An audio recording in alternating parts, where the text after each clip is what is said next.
জালে না আজকে অনেক মাছ পড়েছিল, তো চলুন আপনাদের সাথে শেয়ার করি সেই মাছের ভিডিওগুলো। দেখি মাছটা একটাই মাছ, গাছে পুরো পেয়ারা ভর্তি।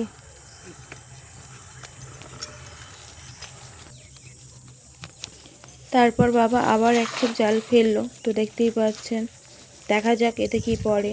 এটাতেও সেই কিছু পড়লো না, তাই জন্য বাবা আবার একবার জাল ফেললো। ও আমাকে বলল যে ওইদিকে একটু কঞ্চি আড়ে ছিল না, ওইগুলো একটু সরিয়ে দিতে, যাতে মাছ মানে ওখানে যে মাছগুলো জমেছিল সেইগুলো যাতে এইদিকে চলে আসে। এদিকে চলে আসলে যাতে বাবা মাছগুলো ধরতে পারে। তাই জন্য আমি ওই কঞ্চিটা একটু সরিয়ে নিলাম। আমাদের গ্রামে এই পুকুরে এই কঞ্চিগুলো দেওয়া থাকে যাতে মাছ কেউ না ধরতে পারে। তো দেখতেই পাচ্ছেন কঞ্চিটা সরানোর পর বাবা মাছ ধরলো, কিন্তু এটাতেও হয়তো কিছু পড়েনি, কারণ ওখানে সেই রকম মাছ ছিল না। ছিপ ফেললে এটা হয়ে যেত। সামনের দিকে তো, ওই জন্য সেরকম মাছ এখানেও ছিল একটা না। ছোট মাছ পড়লো অবশেষে, এই দেখুন, এটা হচ্ছে বাটা মাছ। তো সেই কারণে আবার একবার জাল ফেলা হলো, দেখি এইভাবে কবার জাল ফেলতে হয়। আবারও একটি ছোট মাছ পড়লো। তো লাস্টবার জাল ফেলার পর এই যে এখানে একটা কাতলা মাছ পড়েছে, কিন্তু কাতলা মাছটা ছোটো হওয়ার কারণে কাতলা মাছটা ফেলেই দিল।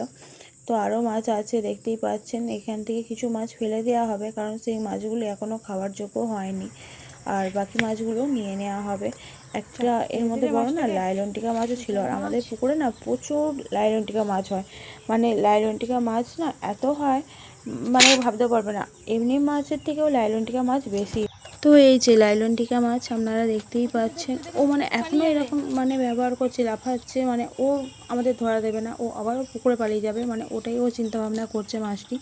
তো এই দেখুন, তো ফাইনালি ধরা হলো। আবারও সেই কঞ্চি তুলতে আমাকে যেতে হলো, কারণ কঞ্চির ভিতরেই সব মাছগুলো ছিল। ও যত মাছ ওই কঞ্চির মধ্যেই জমা হয়ে থাকে, তো কঞ্চিটা তুললে আবার যদি কিছু মাছ পড়ে, তো ওই জন্য আবারও কঞ্চিটা তুলে নিলাম। নেওয়ার পরেই তো জালটা ফেলবে, দেখতেই পাচ্ছেন। জালে না এবারে হচ্ছে এইটাই লাস্ট জাল ফেলা ছিল, না যদি পরে বাড়ি চলে যাব বলেই দিয়েছিলাম, কারণ অনেকক্ষণ ধরে জাল ফেলা হচ্ছে, কিছুই পড়ছে না, সেই ছোটো ছোটো মাছ আর ভালো লাগছিল না। তো এইবারে মাছটা পড়লো অবশেষে। তো আপনাদেরকে দেখাই, পাঙ্গাস মাছ চেনেন? পাঙ্গাস মাছ, বড় সাইজের একটা পাঙ্গাস মাছ পড়েছে। এই যে দেখতেই পাচ্ছেন, এটি অনেকটা বড় মাছ ছিল। এর কাঁটাটা না মানে এরকমই কাঁটা, আপনার হাতে যেটি লাগে সেই মুহূর্তে হাতটা মানে কেটে পার করে দেবে। হ্যাঁ, এই মাছটা অবশ্য অনেকে খায় না, আমিও খাই না, তবে মাছ খাই না বলে ধরবো না তো এমন কোনো মানে নেই না।